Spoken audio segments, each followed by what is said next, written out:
The station where our veterans' voices are heard. MBR Talk. Hey folks, thanks for tuning in. You're giving veterans a voice today. Powered by WorkSimple, where we simplify your mission. Find us on the web at mbradio.us. Lock in every Tuesday, 8 p.m. Eastern, for Tracer Rounds targeting veteran resources. You wonder why life feels like chaos, like tracer rounds flying all around you? That's why I created the Tracer Rounds podcast. Every Tuesday at 8 p.m. Eastern, I help cut through the noise and point veterans to the resources they need. Since 2023, join us. To hear interviews with veteran artists, veteran business owners, and businesses that support veterans. Catch us on Roku, Amazon Fire TV, and MB Radio. If you miss a show, you can listen again on Wreaths Across America Radio every Wednesday at 3 p.m. Eastern. Tune in to see if you are on target. MBR, giving veterans a voice.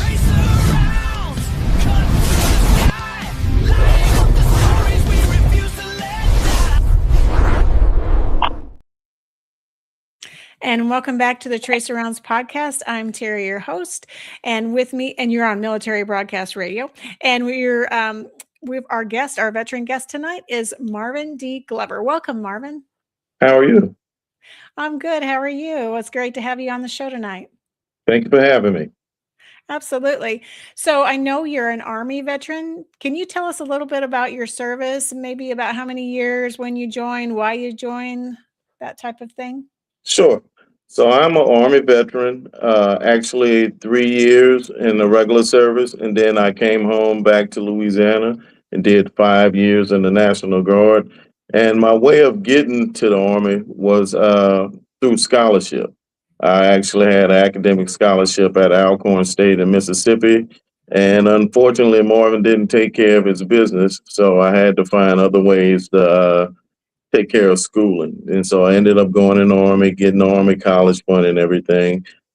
Did 3 years at Fort Ord in Fort Ord, California, right there along the beach near Monterey, California. And actually, Clint Eastwood was the mayor of Monterey at the time when I was serving there. Yeah. And so after the 3 years, I came back home, attended school at LSU, and did the National Guard. The great thing here in Louisiana is that our National Guard takes care of all of your tuition and everything. So we give them, we give them 1 weekend a month, 2 weeks in the summertime where we do our main drill during that time, and they pretty much covered all the schooling. So I had my Army college fund money. Also had money from the National Guard, so all I had to do was focus on taking care of what I needed to do as far as school is concerned. Well, that's awesome. I mean, that's a pretty sweet deal. Oh, definitely. I would encourage anybody to do it. I've often talked to young men that didn't know what their next move was going to be. I say, well, look, let me tell you about something. How about you give Uncle Sam 2-3 years? I think it's a minimum of 3 now. And see if you like it. If not, get all the benefits that they have to offer. Right. Absolutely. Absolutely. So what did you study in school at LSU? At LSU, I started off as a psych major, and then I moved into business management. What was driving you to be a psych major? I just wanted to find out the makeup of people, what really drove people to do certain things, what kind of pushed them, or what were the drivers within a person, where you can take a kid that can be in a not so well situation and they would go off and go to school and excel. Then you may have a kid that had everything you can ask for, a silver spoon, and they still wouldn't do right. And so I always wondered what was in the makeup of an individual to make them really grow or not grow. What things really push them, what things really motivate them, which things really set them forward. And I guess because of that love of psychology and wanting to understand people really helped me with pushing everything with my book, The 3 Ps of People Development. It sure sounds like it. So when you finished your degree, then what did you do with that degree? Because it sounded from your bio that I read that you have a lot of your feet in a lot of fires or a lot of interests. Definitely that. The way it kind of went was my wife was in law school at the time, and we started building our family. So with kids coming along and everything, we had to have income and we had to have insurance. Right. So I told one of my buddies, I said, that's when I learned that I had to go find a real job. So I started running restaurants and everything. And so got into that. And more so because of my MOS when I was in the service. I was a 94 Bravo, which was a food service specialist. And so I understood all the ins and outs of food, operation of food. And it really just helped it grow. I thought I was just going to use that background to have something to get through college. And then I was going to go off into my quote unquote, into my field. Uh, Right. Never imagined that it would go into a career that I could actually grow with it and learn from it as well. From being what we called each other a spoon or army cook to actually moving up the ranks to where you're talking about being a multi-level unit manager and anything like that. Right. So tell us what other businesses developed from you going to this business school, because I know that you had your hands in some other businesses besides just the food service industry. You were doing other things. Can you tell us what other things you were doing with what you learned? Oh, definitely. Oh, so while I was in school, back then there was a print and copy place called Kinko's. And Kinko's eventually became FedEx Kinko's, and then it moved on and became FedEx Office. So being there, I would be at Kinko's at night, running their operations at night, and then I would leave from there and go to school during the day. Uh, Oh, yeah, awesome. Awesome as far as knowledge, the things I learned, the connections that I made while I was there. I met tons of business people. You met people from all genres, all walks of life, and everything. And so it really helped you develop how to deal with individuals. More so, even with my background in the military, you have people coming from everywhere, and all of a sudden, you guys are all together in a barracks, and then you got to come together and work together and make things happen. You learn to appreciate their background, where they're from, as well as giving them an idea of what you're about and where you're from. So, working there at Kinko's, it allowed me to deal with all type of business people and things like that. And I also learned about print production. One of the biggest things we dealt with while I was at Kinko's was when Katrina came through in New Orleans, and so we were direct support for Red Cross. So Red oh, Cross wow. would come in and they would say, we need 50,000 copies of this. We need 40,000 copies of that. We need 120 copies of this. And so you're talking about machines that were running 24/7, basically nonstop, because they couldn't get anything from any of the Kinko's or FedEx offices that were in New Orleans because everything was underwater and Right. Baton Rouge was the next closest place. So we were in there getting things done. You talking about going from working maybe an eight hour shift to a lot of 12 and 16-hour shifts that we had to run during that time. But Wow. for a couple of guys that were ex-military that were working there, we understood the mission. So we understood that, hey, we got to come together to get this done because it has to be done. It's no, well, maybe we could do it later or we're not going to worry about it. It has to get done right now. And so you would be amazed the amount of things that we actually copied and got done during that time. We got all kind of recognition from FedEx and everything behind it. But it was amazing how everyone was coming together, getting it done. But the volume that really blew me away. You know, I would walk in for that overnight shift, and I would get there, and they would say, "Well, look, we need 150 of these. We need these section off in sets of 25,000. We're shipping this to this part, and we got these going here." And you just get organized and get things done and start coordinating and making sure everything's taken care of. Wow.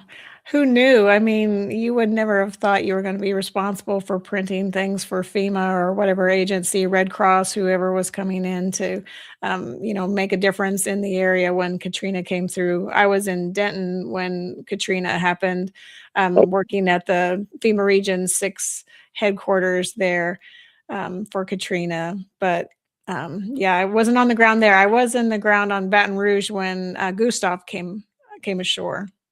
Okay. Yeah, so I know a little bit about that. So I know that's crazy times, and 12-hour shifts are the real deal. I mean, that's what it takes. It was funny because military workers for FEMA, because the unit I was a part of was the DoD response in FEMA. So anything FEMA needed DoD, we were the belly button to push to get that. So we were used to working 12-hour shifts. So there would be, a day shift working 12 and then a night shift working 12. So we just relieve it one another, just, back-to-back shifts. But the civilian workers that were there, they're like, no, it's overtime now. I got to go home. It's 8 hours. Nope. I'm not working anymore. Like, nope, it's overtime if you're wanting me to stay. So I totally Exactly. get, the military gets the mission. It's like, nope, we're staying until the job's done or till the shift's Exactly. up. So Yeah, many a times I would have my shift was supposed to be over at 8 and I'll be walking out of there at 10 or 11 o'clock because it was like it had to be done. right, We have to finish the mission. exactly. But the great thing is that Kinko's taught me so much with print and design and being creative that it allowed me to branch off myself and create Excel, or as we call it now, EPD Creative Suite, where we can help local people, local business people, or even a regular customer where someone just needs a banner done for graduation or birthday party or something like that. It really started off where I was helping out a friend with a real estate agency, and we created her logo, started creating a business card, magnets for vehicles, and then another real estate agent found out. Then another one found out, and it just kept growing from there. And next thing you know, we have a full-fledged print business that we're able to operate and take care of individuals. And then I had a high school classmate that actually ran for chief of police in my city. And he came to me one day and he said, "Man, you did great on the banners, you did great on the push cards, but I got this guy that wants to give me this tractor trailer." And he said, "I could put a banner on it." He said, "But do you think you really can create a banner that's 10 foot by 20 foot?" I said, "We'll get it done." And so he was just so impressed that we were able to get that done. But generally, most of the print companies that were around in the area, they had no clue on how you would get a 10-foot by 20-foot banner done, and we were able to get it done. That's amazing. Well, it sounds like your military service jump started your progress into your future, to your real job, like you said. Like it really was the stepping stone and just what you needed to get started, to get going in the direction that you were supposed to head. So you went from that. Are you still doing that? Are you still doing the print service as well? We still have the print service that we offer, and we also have GMG Management Group where we do the consulting. It's more of a focus on restaurants because that's my background, dealing with restaurants for so many years.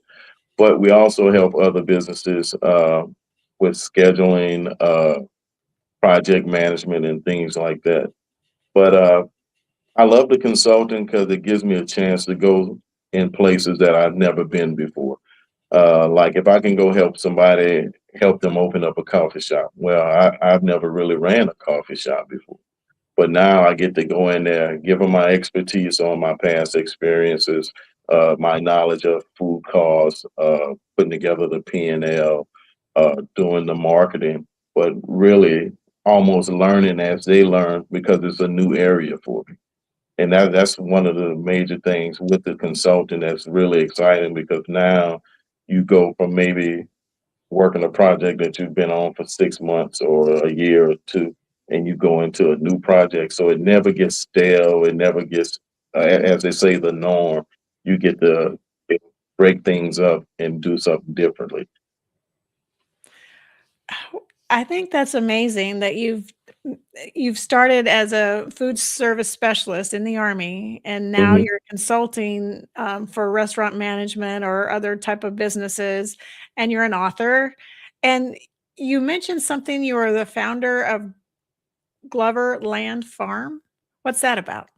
Okay, so what we're doing with that is we're mostly right now is our chickens that we have and everything, but we're looking to do a farm to table farm that we're looking for, and it's basically to create a local farmers market where people can come in and they can get everything fresh, where they won't be getting anything with pesticides or anything that's with GMO.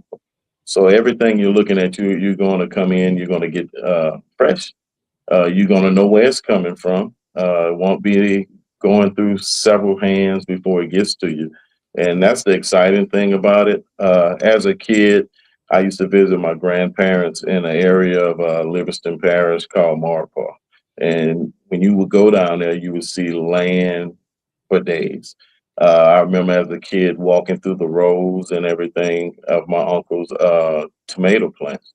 And we would just basically have little packs of salt in our hand, and we'll pull the tomato straight from the vine and have that salt in our hand, and we would dip that tomato in that salt and just eat that.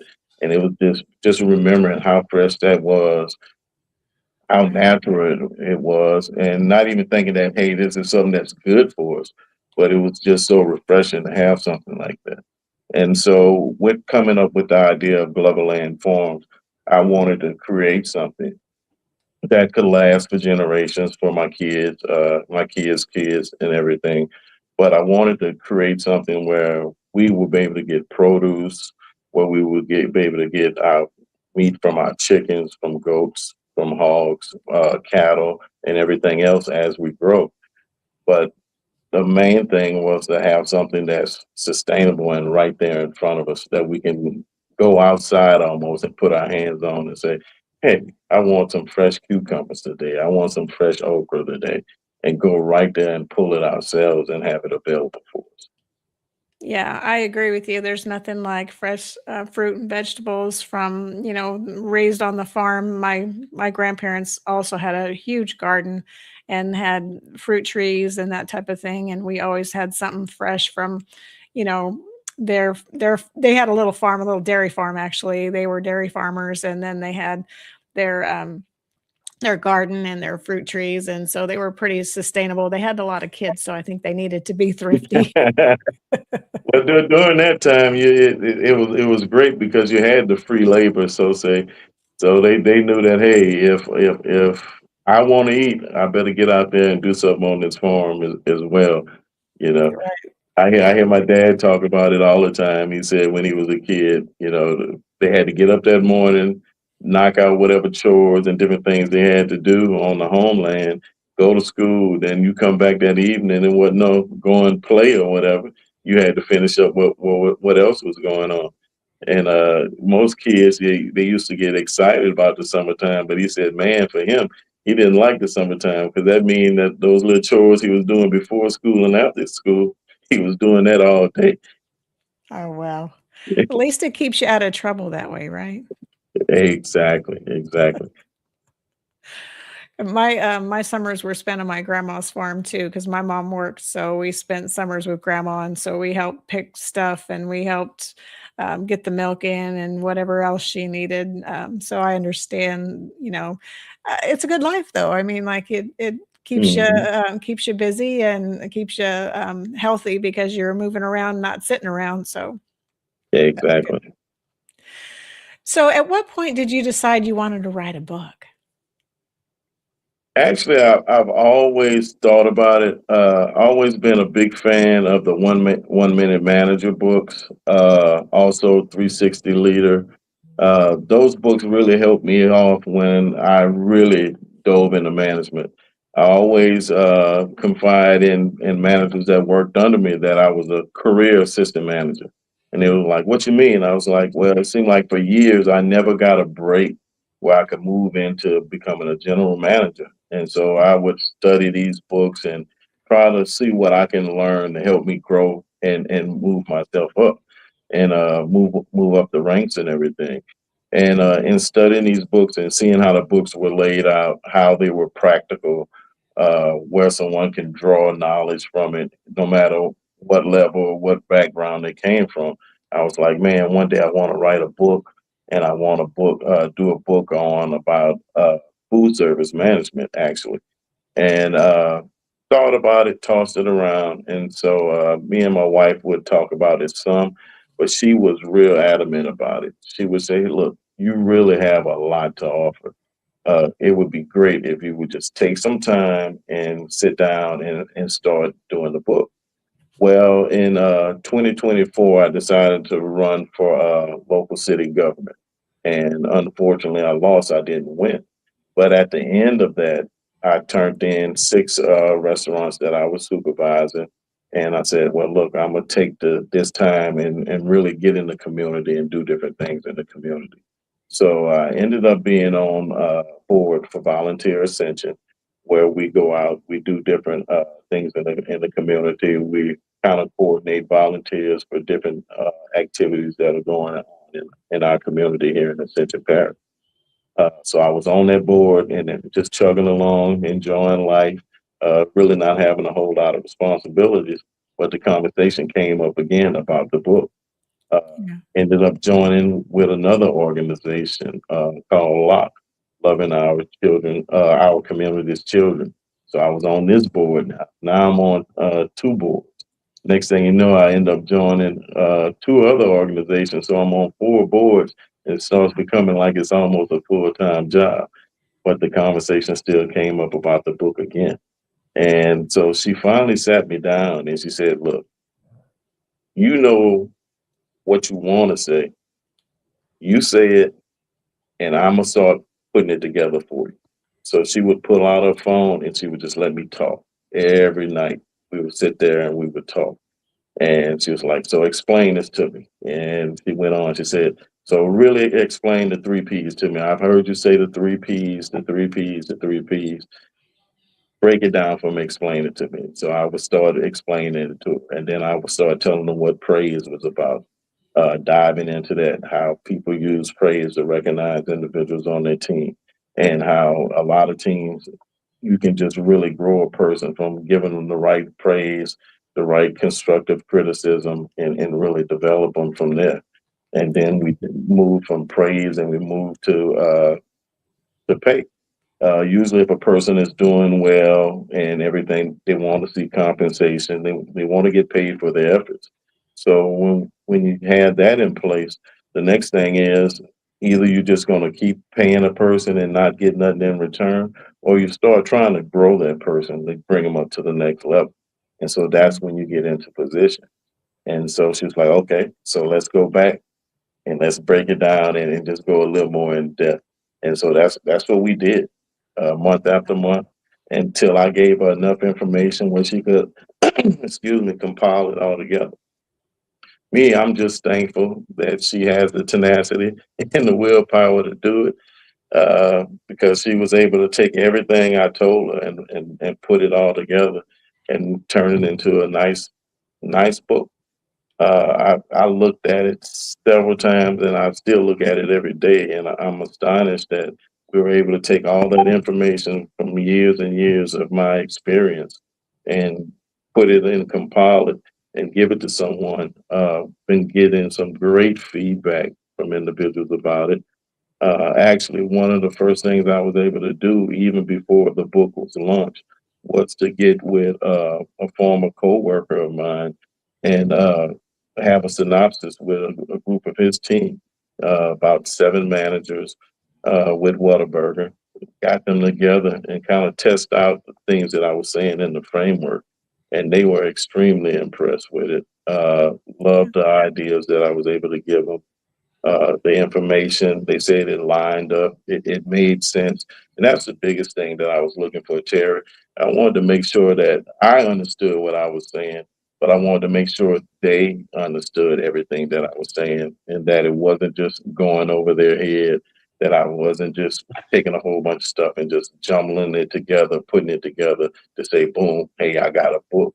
I wanted to be a true resource for them, you know. Definitely. So, how did you come about publishing it? How did you find, because you weren't signed to anybody, so this is what you're Mhm. self-publishing. So, how did that come about? I mean, I applaud your wife for really grabbing all those details out of you Mhm. to really put this on paper because she just knew you had something important to tell people. So I love Exactly. that she just kind of kept at you. She didn't let you lose the sight of that goal. So I love that about your wife and how she helped you with that. That's really awesome.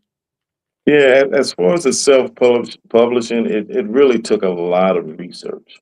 And I have to give kudos to her again. Uh, she would say, "Hey, we need to find out what we need to do to publish our book. We need to look at also who do we go through to get the book published. We need to look at what's going to be our price point. We had to gauge ourselves against other books that were out there, and really look at what's our true audience.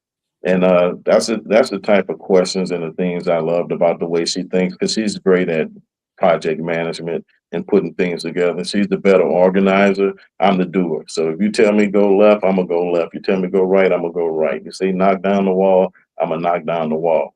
But she has the ability to process it and look at it and say, okay, when we knock down this wall, what's going to be the next step that we take?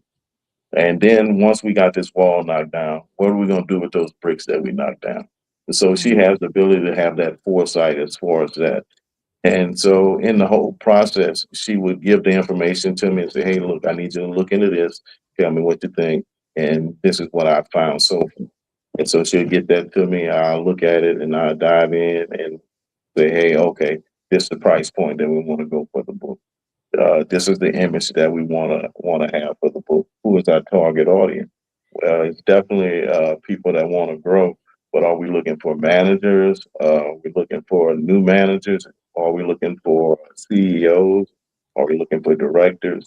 And go that route there.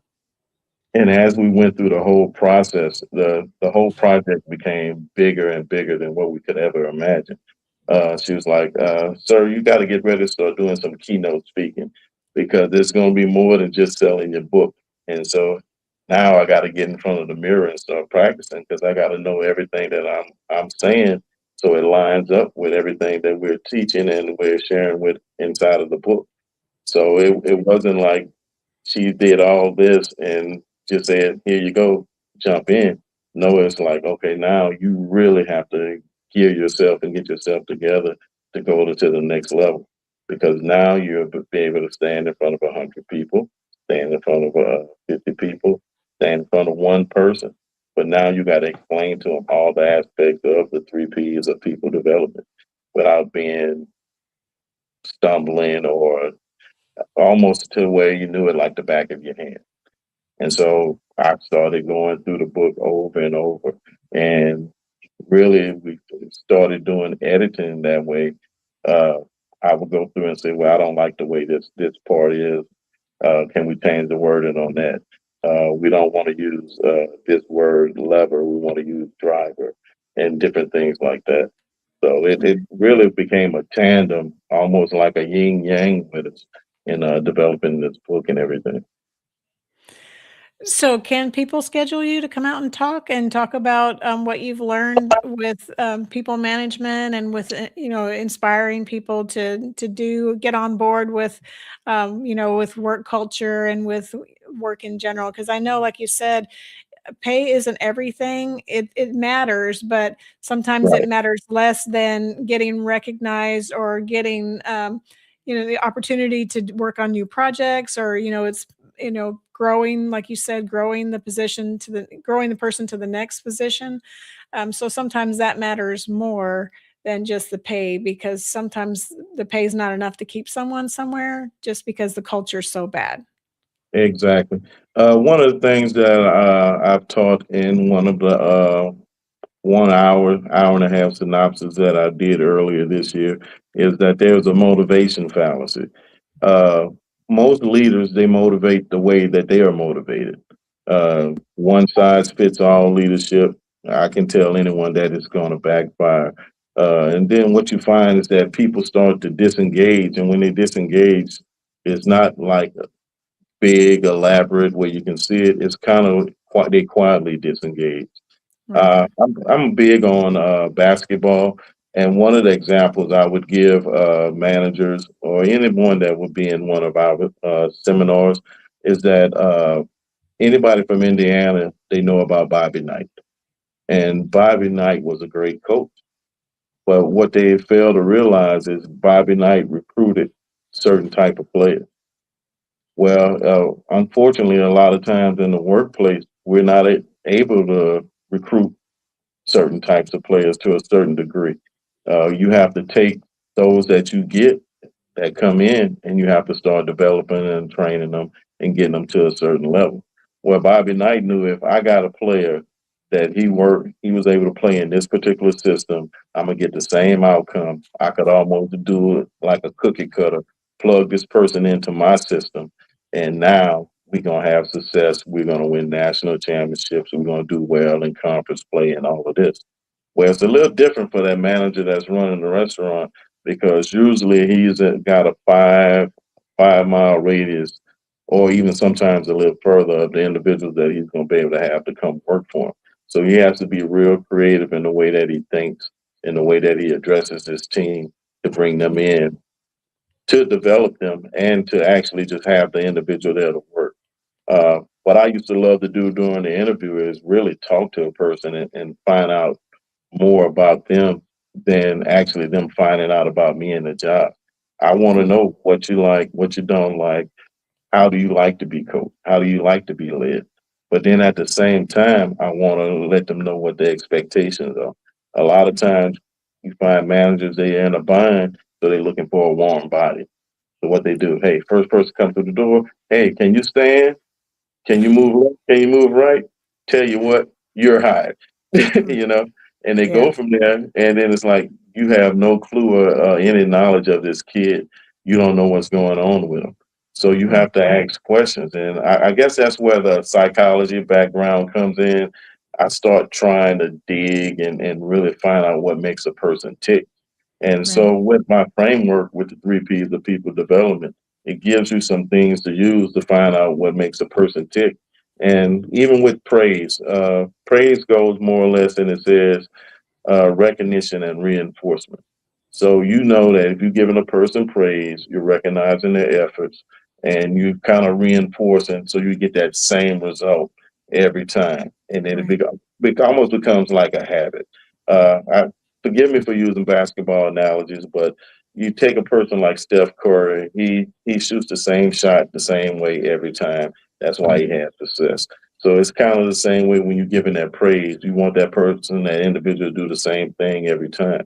So after so long, this person is ready almost to go to the next stage, which is going to be pay. So you start looking at compensation. But the scariest thing in any restaurant is to just give somebody money. And when I always talk to managers, they say, hey, I want to give such and such a raise. And first thing I ask them is why? Oh, they deserve a raise. So I asked, hey, what are they bringing to the business? And they said, what do you mean? I said, what are they doing? Oh, they come to work on time and they do good on their shift. That's expected. What they Right. did, what are they doing to grow the business? And it's like, what do you mean? Do they know anything that you are doing as far as a manager? What can they do to take more off of your plate? And they look at me like, I just want to take care of them because I don't want them to leave. Well, let's look at the value. It needs to be a value exchange. If you're Right. paying them more, you need to be getting something back in return. You don't want this one sided because now all it's looking like is give, give, give. And all they're gonna do if you give, all they're gonna do is take, take, take. They need to give you something back in place of that. So a lot of times it would be hard to get managers to even understand that. Your job is not just to sit here and just give them everything they want. They have to be giving you something back that makes the business grow and makes the business move forward. So once you have that in place, you really just start scanning your team and you start looking and seeing who wants more. Because generally in the conversation, that individual is going to come to you. They're going to talk about it. Uh, First conversation may be they may say they want a raise, and hey, tell me what we need to do to get you to get this raise. What are you going to do for the operation in response to us giving you this raise? And then next, once you give them the raise, you start asking other questions.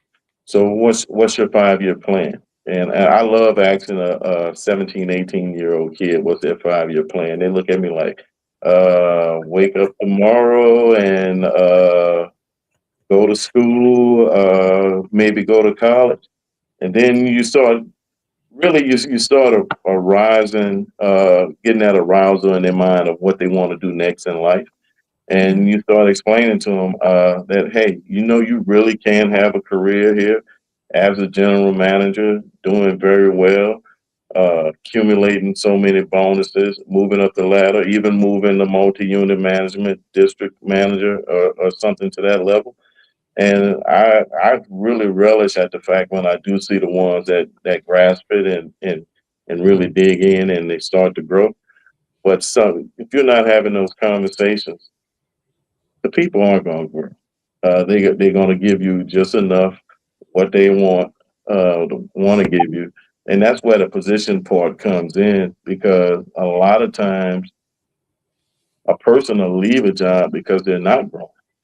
Right. And so if you got somebody that's a high motivated person, and I'll just use a fast food place, and you just got them on the line dropping fries, and this kid is sharp and he understands that, hey, if I drop this fry at this time, I pull it, it's always going to be hot. I never have too many fries in the basket. I don't waste anything. He's helping you with your food cost. My thing is start explaining to him what food cost actually is, what Right. affects food cost. What happens when we fry too many fries and we throw those fries away? You're not getting compensated for that. There's no money coming in for that. So that affects your food costs. And so making it to where they understand it. Now you got a person that's engaged because he understands, but now you start seeing if they really want to learn more, and you start showing them more. So the next time when the truck comes in, hey, help me put this truck up. Let me show you how to put this truck up the correct way. And you start giving them those little duties, and the way they react and the way they operate with it, you start understanding that, okay, this is somebody that I may be able to really develop and take them to the next level. And then what happens is you start doing that over and over and over again. And then that's the way you start developing that team. Because one thing I can tell you is, even with praise, generic praise would definitely weaken a standard. I've seen operations where you have a manager, he's going around giving everybody high five. It's almost like off of the Oprah Winfrey show. You get a high five, you get a high five, you get a high five. And now all of a sudden you got a lot of people think they're doing well, but it's generic. Everybody across the board is getting it. It's Yeah. like those when you get those participation trophies. You want to reward somebody that excels, not just because, like I said with the other guy, just because he came to work. That's the Right. expectation. You're supposed to come to work and come to work on time. You don't get nothing extra for that. That's Right. expected. Yeah. So it's funny when things like that happen. Definitely. There are a lot of people that think they should get something just for showing up. Mhm. And we've had people on places where I worked that just didn't show up for a couple of days and didn't call, and then were surprised when they weren't working there anymore. And they were like, "Why? Why? I just took a couple of days off. I just needed a little bit of time." Well, you need to call. You need to tell people that you need some time off or you're not feeling well. I mean, there's an expectation that you communicate. And they're like, "Oh," like they're surprised at that. So I think, in some cases, parents or maybe just the person in general haven't done enough to educate them on what work looks like and what expectations are, or maybe they have and they haven't paid attention. But you're right. I mean, you need to there's certain things you have to do when you come to work. Be on time, like you said, do the job you're paid for, log out when you're supposed to log out, and do the work that you're assigned to do. But those, like you said, that have the interest to learning more and like really delving into the details, those ones you really do need to capitalize on. You really do need to give them the time and attention to grow them, and then they'll stay. So I did put your link to the Amazon page for your book down on the screen there. So if anybody would like to take a snapshot of it or to copy it down, it's also in the comments. So the link anybody wants to use is there for you to click on. So I know that I talked to you before the show, and I told you that at work they have a book series that they're doing on leadership and on employee development and employee engagement and those types of things. And so I think your book would fit perfectly into that model. So I'm really anxious to get it and to delve into the details and really see how we can use those skill sets to really enhance the employee experience and then the manager experience with the employees, because it works both ways. Because sometimes managers are like, oh my goodness, these people are so difficult. This job is like babysitting. I don't want to babysit. So, giving supervisors tools to communicate to their employees, and then at the same turn, educating employees on how to communicate back and how to, give their expectations of, this is what I'd like to do. This is where I'd like to grow. This is, I'm looking for these opportunities. How can you, or how can I plug into those? So I think it's definitely a two-way communication, and it really helps to have both people educated to really have that conversation and make a big difference. Yeah, you find so many times it's really when it boils down to it, it's usually always a communication issue. Right. Most of the problems that I've dealt with in restaurants, it's not that the manager is bad. It's not even so much that the employee is bad. It's that they don't understand how to communicate with each other. It would be so simple for one of them to tell them, I don't like when you talk to me that way, but I definitely would get anything you need me to do done. But they don't do that. One will shut off the other, or they'll do opposite of what the individual told them when all they had to do was talk. And then you have the situations where you have other people involved, where the two with the issue never come together. And anytime I would have issues like that, I would sit both of them in front of me, and I would explain to them. And I tell the manager, well, actually, I would usually tell the employee, I say, hey, look, this is the general manager that works under me. I respect them. I give them full support, and I'm behind them 100%. And so the manager kind of sits there, and they kind of get a little puffy, like, okay, yeah, we're going to really talk to this kid. But then I look at the manager, and I said, hey, this is little Billy. Billy came to us. This is the first job he ever had. And I want to make sure that he has all the tools and all the right understanding that he needs to get done. But Billy needs to have as much respect from you, as much respect as you need to give to Billy.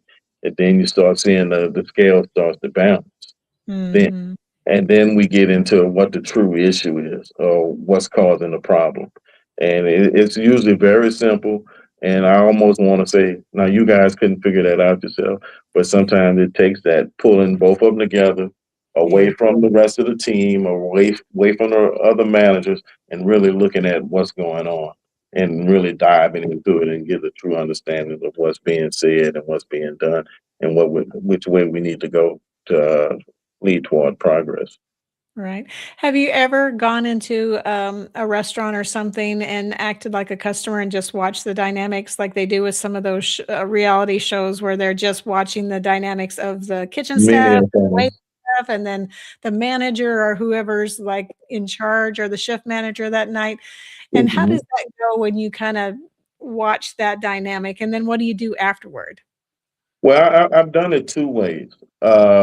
One way is if I'm joining a new organization, and for whatever reason, my wife always asks me, why do you believe in going into a group or organization and taking on the worst stores that they have and try to turn them around? And I guess I just love a challenge. But one of the first things I always do is visit pretty much every one of those locations and just observe and just watch. And then I take the feedback that I may get from the director or some of my peers that tell me what's going on, what they think is wrong with the operation and everything. And I just take a holistic look at it and really just observe. I'm big on observing. And then once I get behind, so you say behind the curtain, and I'm right there in the thick of it, I'm usually going to take 2 to 3 weeks where I can just watch the staff. The first week, everybody's going to be on their P's and Q's. Everybody's going to be on their best behavior. The second week, some of the good ones are going to still do what they know is right and they should be doing.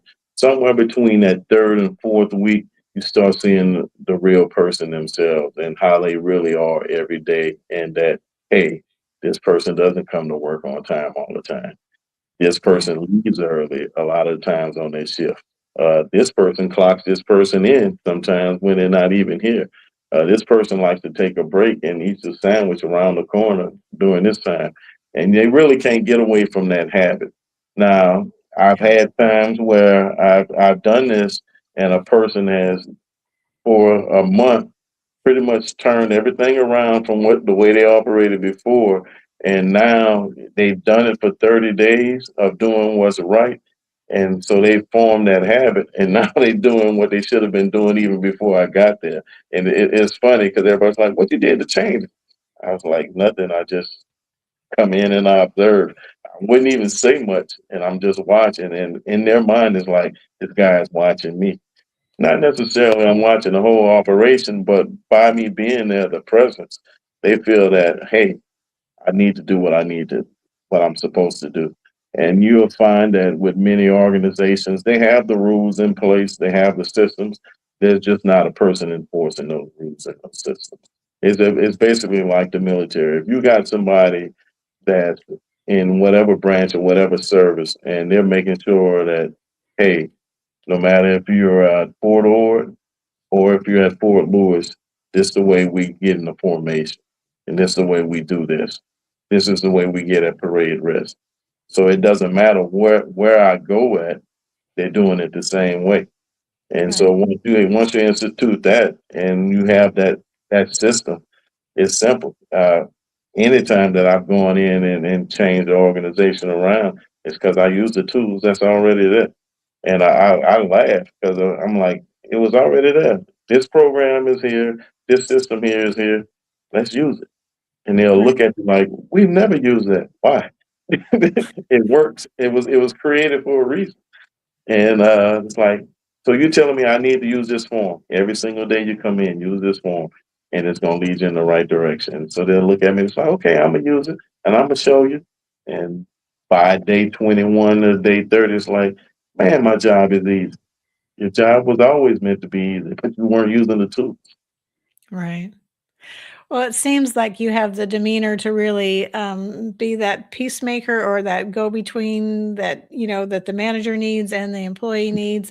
So it sounds like you do a little bit of HR work in the Oh, midst of all this, because you have to kind of be counselor, consoler. You kind of have to look at both sides independently, and then have a meeting, a coming together, like you said, to really talk about the issues and really find out, where each person is standing. And that's why maybe the communication has broken down, because there's just a whole misunderstanding in general, because of something somebody might have said that they didn't mean it the way someone heard it, because sometimes it's not what you said, it's how you said it.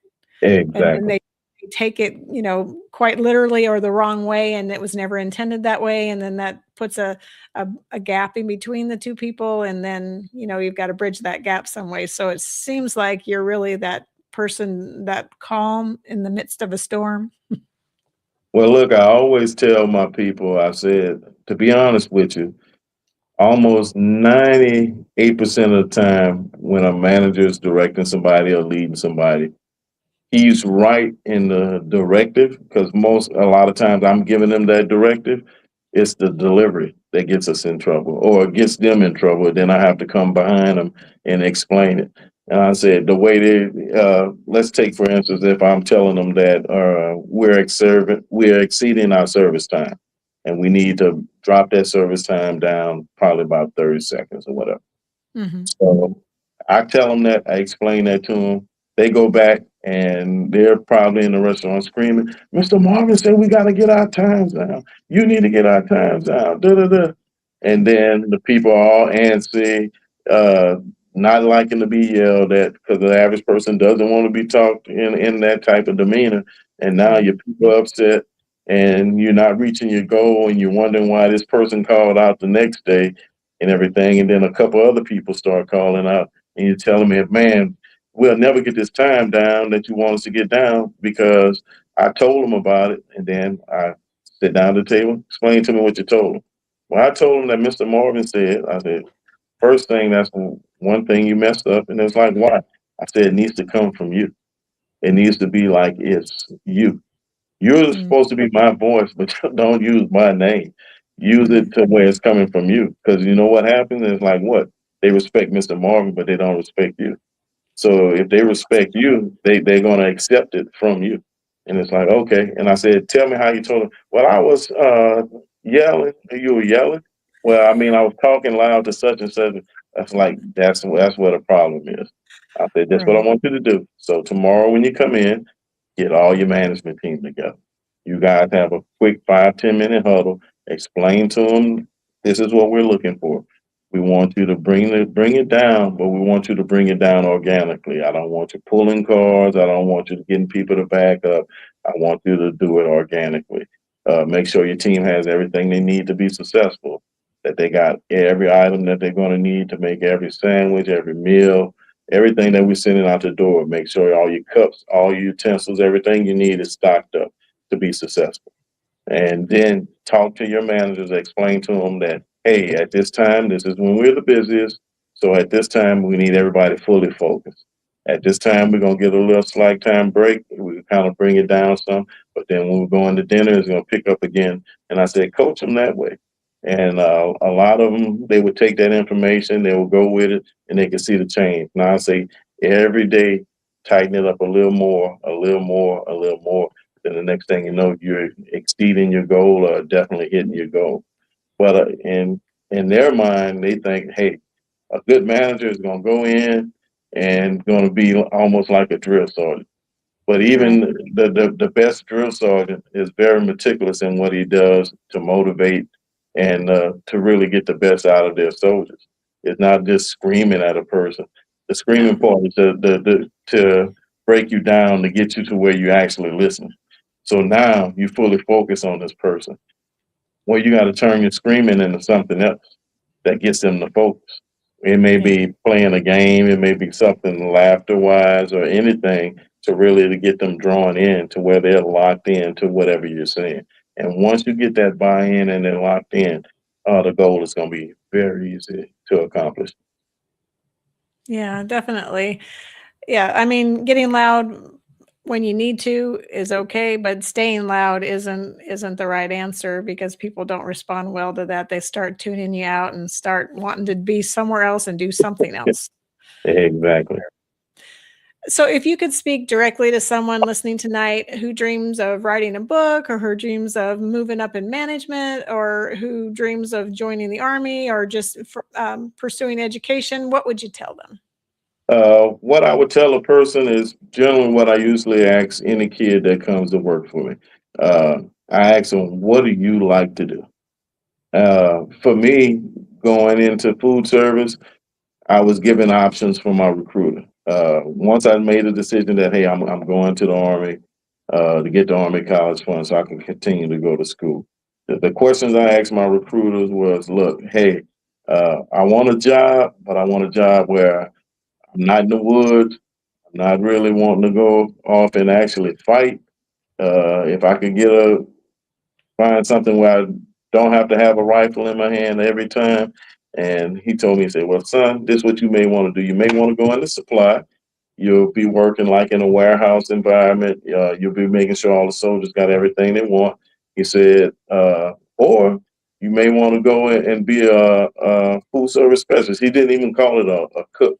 I said, food service specialist, what they do? He said, well, I can tell you this. Once you get out, you can get out and you can become a chef. You can oversee distribution center. You can become a restaurant manager. You can become a site manager. You can be a director of operations. And he named like a ton of things. And he said, one thing I can assure you, when you get out the Army and they see that you served in the Army, that they'll be quick to hire you in any position, management wise, in any restaurant. And true to form, he was very truthful and honest. And when I got out, one of the first jobs I ever got was assistant manager at Western Sizzling Restaurant. Excuse me, when they were still open here in Louisiana. Uh, Definitely probably wouldn't have got that position any other way if I didn't have that background. So I would tell a kid, if it's something you like, anything in the civilian world is in the military. I had guys that were stationed with me that their main job was boxing because they were a good boxer and they joined our post boxing team. I had individuals that were supposed to have been in the dining hall cooking with me, but they were in the band because they could play an instrument well. So they were part of our post band. And so I always mention to individuals, the last unit I served with when I was in the regular Army was 7th PSC, Personnel Service Company. And it was a co-ed company. And they actually would go out to the field and would do all the different service records for everyone that was enlisted. Now, my first first group that I was 14th Engineer Battalion. And I'll never forget, I told my recruiter that I didn't want to go to be in the woods all the time. First week I got there, we were going on a 2-week maneuver in California, in Folsom, California. And I was like, this is not what I signed up for. You're like, darn, you're lying to me again. I always tell everybody, I said, he told the truth on everything, but I told him I didn't want to go to the woods. And I said the first week I got there, didn't even make it a whole week. Here we are in the woods for 2 weeks. I said, there's no restroom out here. You have to do what you got to do out there. And they were cracking up laughing at me. Now, as far as writing the book, my situation is definitely different. I was blessed with someone that had a true understanding how to put it together, or at least had the understanding to get there and research and put it together. I would definitely tell someone, find someone that has done it already and that can coach them along. I know in a lot of situations, people are asking, they want to get paid for putting together a book, and it can cost and it can add up. I definitely see it, but more so, don't give up on it.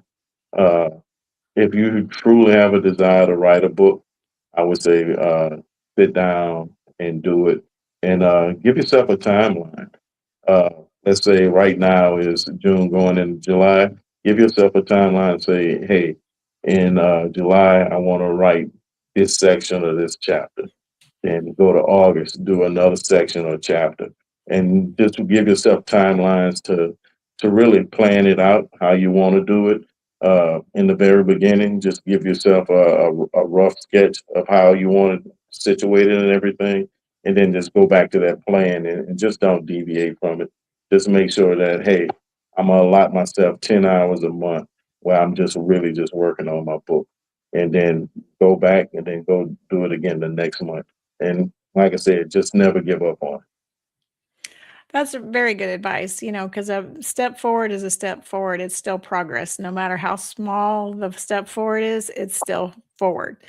So one last thing before we go, because I know we've got about 2 minutes. Is there anything I didn't ask you about, or anything that you wanted to tell the audience that before we get off the air? So if there's something else coming out for you, a new book or anything else, is there anything else you want to give us any information on? This is the book right here. If anyone mentions to me about the book or go online, you can find us at GMG Management Group on Instagram, or you can email us at our website. If you mention this book, I'll get a copy to them at $9.99 sent directly to them and everything. Wow. I'll make sure I have a link where they can go in and get us their information, and we'll send that book to them. Oh, that'd be great. And I think I'm really excited to get it and to dive into it because I really think it'll help me in what I do. And I think it'll also be a good book for our book club to read to and really get in front of managers. So I really appreciate the conversation tonight. I really enjoyed having you on. And he was a last minute schedule. Marvin just decided he would just take my open spot. And so I really appreciate him jumping on and really being available to come on tonight. So thank you so much for what you're doing for the food industry and what you're doing for veterans and their families through your regular job and then through all the other management and other things you're delving into. So thank you so much for being a guest tonight. Thank you, Tara. You're welcome. Well, this is Tracer Round signing off. Hi, I'm Beaker with Military Broadcast Radio TV. We're your virtual MWR, bringing veterans radio, podcasts, gaming, animation, 3D printing, and a community that never leaves you behind. Download our Roku or mobile app today. Wisdom to share if you listen this week, so pull up a chair and stay for a spell. We're heading down a trail where good stories dwell. It started